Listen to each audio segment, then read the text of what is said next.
Kalau kalian pengen dapetin hasil dari gym berkali-kali lipat lebih optimal, saran gue coba perhatiin lagi pola dan program latihan kalian. Video ini gue tujukan untuk kalian semua yang masih merasa program kalian atau pola latihan kalian tuh kurang optimal. Buat kalian yang ngerasa kalian latihannya udah cocok, udah enak, ya silahkan skip nonton video ini. Tapi kalau kalian pengen sekalian belajar, gue persilahkan nonton video ini sampai habis. Kesalahan pertama adalah kalian nggak tahu atau belum punya goal sama sekali. Goal ini atau tujuan yang kalian ingin capai itu sangat penting untuk penentuan pola atau program latihan kalian di gym. Contohnya misalkan pemilihan gerakannya, setnya, repetisinya, bebannya. Jadi gym itu gue ibaratkan sebagai alat. Alat ini mempunyai banyak kegunaan. Kalian bisa lihat di gym ada banyak tipe-tipe orang atau tipe-tipe gaya latihan. Yang pertama ada orang yang pengen punya badan bagus atau pengen membesarkan otot. Jadi mereka fokus ke hipertrofi. Atau yang kedua mereka itu incar strength atau pengen lebih kuat.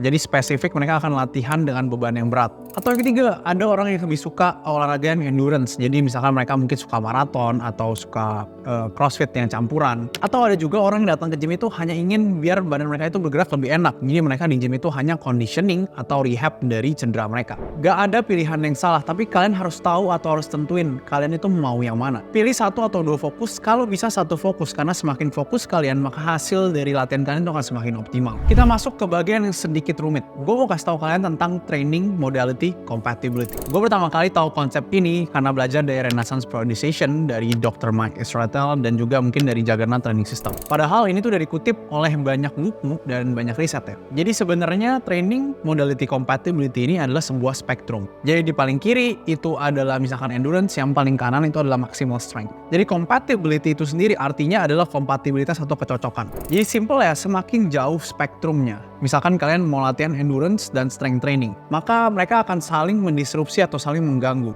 Karena coba kalian bayangin deh, ada nggak pelari maraton yang badannya segede Ronnie Coleman gitu? Menurut gue secara logis kita berpikir itu nggak ada ya. Karena kenapa? Misalkan maraton. Maraton sendiri itu adalah olahraga yang panjang. Kalau bisa, kalian menggunakan oksigen sedikit mungkin biar kalian nafasnya nggak terlalu capek. Itu kenapa pelari maraton itu cenderung badannya lebih kecil. Karena mereka itu lebih mementingkan jaraknya timbang ukuran badan kalian atau kecepatannya. Kalau misalkan kita bahas soal yang badannya besar, semakin besar otot, maka semakin besar oksigen yang kalian perlukan. Jadi kalau misalkan kalian berotot nih, terus kalian lari maraton terus, badan kalian tuh pasti akan adaptasi menjadi kayak pelari maraton. Karena tubuh kita, tubuh manusia itu pintar dan kita bisa beradaptasi terhadap stimulus apa yang kita dapat.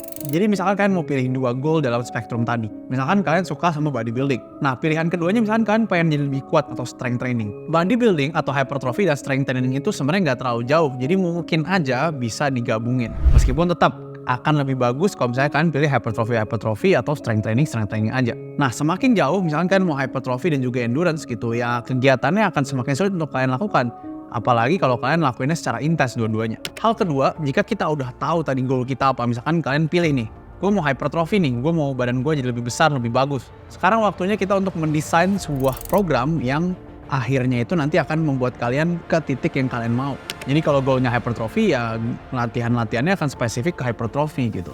For the sake of simplicity, gue akan ngobrolin dari aspek hypertrophy. Karena gue rasa banyak orang yang goalnya pengen punya badan bagus ya. Jadi gue rasa agak lebih wise kalau gue bahas soal hypertrophy aja. Nah kesalahan-kesalahan dalam mendesain program hypertrophy biasanya itu yang pertama adalah movement redundancy. Movement redundancy adalah ketika kalian menggunakan terlalu banyak pola gerakan yang mirip dan mentargetkan satu otot. Sebenarnya yang nggak buruk-buruk amat sih, tapi menurut gue tenaga kalian lebih baik disimpan untuk ngelakuin gerakan yang mentargetkan pola gerakan yang lain atau otot yang lain. Misalkan gue pernah nanya ke orang, latihan leg day lu apa? Mereka bilang front squat, barbell back squat, leg press, hack squat, terus habis itu leg extension, leg curl. Kalian bayangin ada beberapa gerakan yang memiliki pola yang mirip, apalagi ya di 4 awalnya itu, yaitu adalah pola hip flexion. Jadi kalau kalian masih mendesain program kalian seperti itu tanpa tahu ini tujuan latihannya itu apa sih sebenarnya, nah kalian akan kemungkinan malah bikin program yang movementnya itu redundant. Nah kalau kita lihat struktur yang tadi itu timpang bagian quad atau paha depan dan bagian hamstring atau paha belakangnya. Jadi misalkan kalau kita mau ngomongin latihan leg yang efektif dan efisien ya, jadi cepat dan juga kena semua, mungkin gue mau pilih 1-2 gerakan hip flexion. Contohnya misalkan squat, boleh front squat atau barbell back squat, sama leg press. Tentu pada leg press juga gue bisa untuk variasiin jarak antar kakinya atau sudut antar kakinya untuk membiaskan quads gue di area-area tertentu. Nah setelah itu gue akan lakuin leg extension. Leg extension ini itu melatih quads dengan pola yang berbeda, yaitu dengan knee extension. Setelah itu gue mungkin akan masukin leg curl, yaitu gerakan yang menggunakan pola knee flexion atau lutut kalian ditekuk ke belakang. Terakhir gue akan closing dengan gerakan hinge. Contohnya misalkan Romanian deadlift. Jadi gerakan hinge ini itu juga melatih hamstring kalian, tapi berbeda dengan knee flexion tadi. Yang selanjutnya adalah exercise selection atau pemilihan gerakan yang kurang optimal. Gerakan yang optimal untuk hypertrophy atau pembesaran otot adalah gerakan yang efektif melatih otot tersebut. Maksudnya adalah ketika kalian lakuin gerakan tersebut, ya yang aktif atau prime mover penggerak utamanya adalah otot yang kita mau latih. Misalkan kita mau latihan bicep, masih ada orang yang bilang ke gue, oh ngapain latihan bicep, kan pada saat back memang udah kepake. Ya skenarionya menurut gue akan sedikit orang yang memang latihan bicep itu cuma dari back ya, kecuali memang orang-orang yang bicepnya udah besar. Ketika latihan back, kalau kalian lakuinnya bener, prime movernya adalah back, meskipun si bicep ini adalah secondary movernya. Tapi tetap menurut gue kalau kalian mau latihan bicep, yang paling optimal adalah latihan curl, latihan bicep. Jadi saran gue, pilihlah dan mulai belajar nih, gerakan ini tuh bagus untuk melatih ini dengan pola gerakan ini, dan kalian bisa pilih yang mana yang kalian suka, yang mana yang kalian nyaman, yang mana yang kalian emang dapetin hasil dari gerakan itu. Atau hal selanjutnya yang bisa bikin gerakan itu kurang optimal adalah kalian ngelupain atau miss detail yang memang penting. Contohnya misalkan ketika latihan bicep ada gerakan yang masih kalian lakuin dengan salah, misalkan elbow-nya keluar-keluar. Ya ini akan mengurangi optimality dari gerakan tersebut. Jadi contohnya ketika latihan bicep yang optimal adalah ya ini tangannya diem gitu loh. Jadi kalian cuma ngelakuin curl aja tanpa ada gerakan-gerakan kayak gini.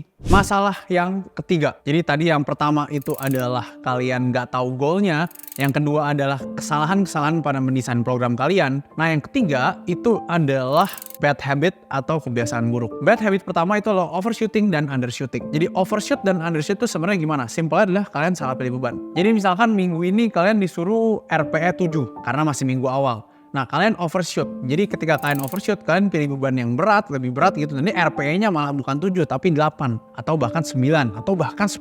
Kalau undershoot ya adalah kebalikannya. Ya kalau sekali-sekali overshoot atau undershoot itu gak masalah. Tapi kalau kalian lakuin secara rutin, ini akan membuat progres kalian yang berantakan. Jadi sebisa mungkin untuk kalian itu pilih beban yang cocok. Dan menurut gue akan lebih baik ketika awal-awal kalian undershoot itu gak masalah, karena beban itu masih bisa dinaikin lagi. Nah kalau kalian gunain beban yang terlalu berat, nanti malah akan berefek pada fatigue kalian. Jadi misalkan pada minggu-minggu berikutnya badan kalian udah keburu rontok duluan karena bebannya terlalu berat gitu loh. Yang kedua itu adalah jeda istirahat antar set. Jadi jeda istirahat antar set itu sebaiknya kalian lakukan dengan waktu yang secukupnya. Jadi per orang itu mungkin aja beda. Ketika kalian masih baru mulai gitu ya, latihan jeda antar set 1 menit, ya itu mungkin aja karena damage yang kalian hasilkan dengan latihan kalian yang masih baru dan beban yang masih enteng itu gak gede. Dan misal badan kalian tuh udah gede banget, udah 90 kilo beratnya gitu, dan kalian kuat angkat misalkan ratusan kilo, ya akan lebih baik kalian untuk istirahat dengan jeda yang lebih lama. Jadi contrary to popular belief gitu ya, berlawanan dengan apa yang orang percaya, kan bisa loh untuk latihan dan jedanya itu sekitar 3 menit.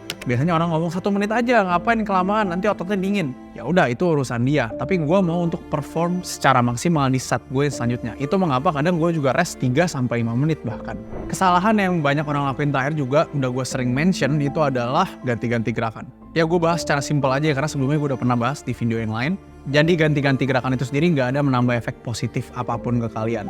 Jadi gimana caranya kalian tahu kalian udah bertambah kuat dalam suatu gerakan kalau gerakannya itu diganti-ganti terus. Jadi kalian biasain dulu sama gerakannya, progres dulu untuk beberapa bulan sama gerakannya, baru boleh kalian ganti. Jadi bukannya hal yang buruk sebenarnya ganti gerakan, tapi kalian perlu waktu nih untuk mendapatkan efek maksimal dari gerakan itu dulu. Jadi itu semua yang mau gue kasih tau kalian. Mungkin video ini akan mumet ya, akan sedikit ribet, tapi gue akan sebisa mungkin untuk bawain lebih simpel lagi kalian mungkin ke depannya. Coba untuk dengerin dan kritisi berulang-ulang video ini kalau misalnya kalian bisa. At the end itu semua adalah masalah eksperimen kalian ya. Gue mau cuma kasih kalian guideline aja, dan kalian ambil yang mana yang menurut kalian bagus dan kalian lakuin. Coba share ke teman kalian tentang hal ini. Coba juga untuk desain program kalian dengan lebih baik dan lebih optimal. Jangan lupa untuk subscribe dan juga komen di bawah. Thanks for watching. See you again in the next video.